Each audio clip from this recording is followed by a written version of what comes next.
Let's see, unit 6 में we have to study the status of Indian economy. First of all, status of Indian economy.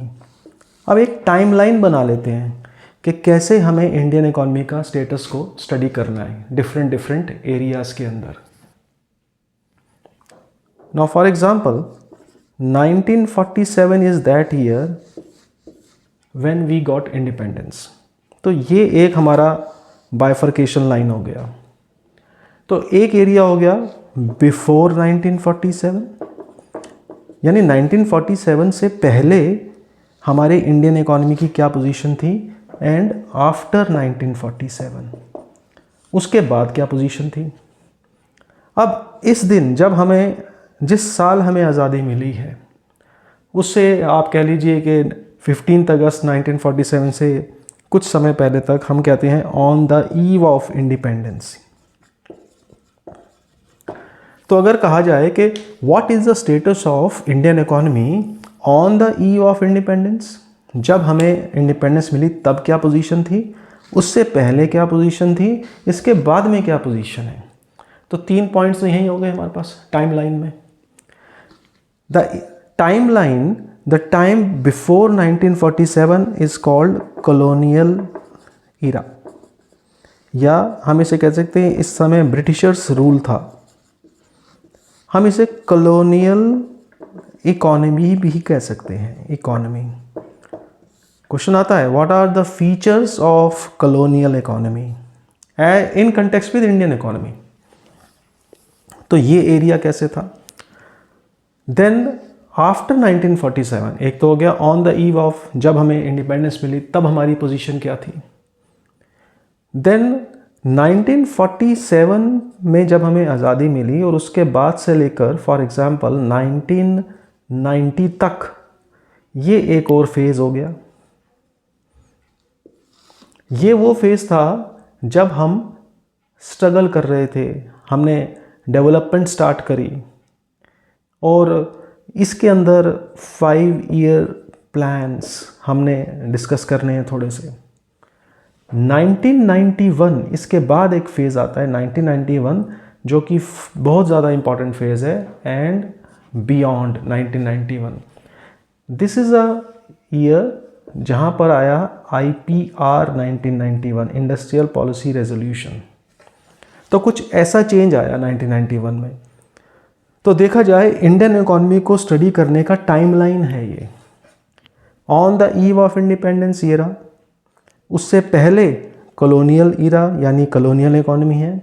1947 से लेकर 1990 तक ये हमारा, हम इसे कह सकते हैं कि एक स्ट्रगलिंग एंड डेवलपमेंट फेज़ है. डेवलपमेंट फेज़ है. 1991 के बाद हमारा और ज़्यादा डेवलपमेंट शुरू हुई जब IPR 1991 आया. टिल डेट आज तक आप मान लीजिए 2024-25 चल रहा है. सो टिल डेट क्या इसके अंदर पोजीशंस रही. तो इंडियन इकोनॉमी को स्टडी करने के डिफरेंट फेजेस हैं. ये 1 phase, 2nd phase on the eve of independence, 3rd phase you can see 1947 से लेकर 1990 तक, एंड उसके बाद 1991 के बाद एक रेवोल्यूशन आता है जब इंडिया के अंदर IPR 1991 लॉन्च होता है, इंडस्ट्रियल पॉलिसी रेजोल्यूशन 1991 लॉन्च होता है. और उसके बाद अभी तक, लेटेस्ट तक, तो क्या पोजीशन चल रही है. So this is how we have to study इन सब के फीचर्स, इन सब के अंदर क्या क्या डेवलपमेंट हुई, क्या क्या हमारी इकोनॉमी की कंडीशंस थी, कौन कौन से चैलेंजेस थे, इन सबको इस टाइमलाइन में हमें स्टडी करना है. ठीक है. इसमें बस इम्पॉर्टेंट चीज़ ये रखना कि दिस ईयर इज़ इम्पॉर्टेंट. 47 से जो पहले वाला फेज़ है, now of course that phase is quite critical phase. Critical phase इसलिए है क्योंकि इसमें ब्रिटिशर रूल है, ये कॉलोनियल इकोनॉमी है, इसके अंदर हमारी इकोनॉमी जनरली बैकवर्ड रही थी, एक्सप्लॉयटेशन रही थी. 1947 में on the eve of independence we got the independence. 47 में जैसे इंडिपेंडेंस मिली टिल 1990 हमारे पास एक स्ट्रगलिंग फेज़ था. आप इसे स्ट्रगलिंग फेज़ कह सकते हैं, डेवलपमेंट फेज़ कह सकते हैं। तो बहुत सारे चैलेंजेस आए इसके अंदर भी, इस फेज़ के अंदर भी। और 1991 के अंदर फिर हमारे पास एक रेवोल्यूशन आया। 1991 में IPR 1991 आ गया और इसके बाद हमारी डेवलपमेंट शुरू हुई। और आज हमारी इंडियन इकॉनमी की क्या डेवलपमेंट है। So this is called the timeline to study the status of Indian economy.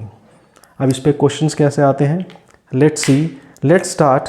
अब सबसे पहले क्वेश्चन यही आता है कि what is status of Indian economy in colonial period, colonial era, यानी कॉलोनियल इकॉनमी 47 से पहले जब ये ब्रिटिशर्स रूल है तब हमारी इंडियन इकॉनमी की पोजीशन क्या थी। So let's start with this question.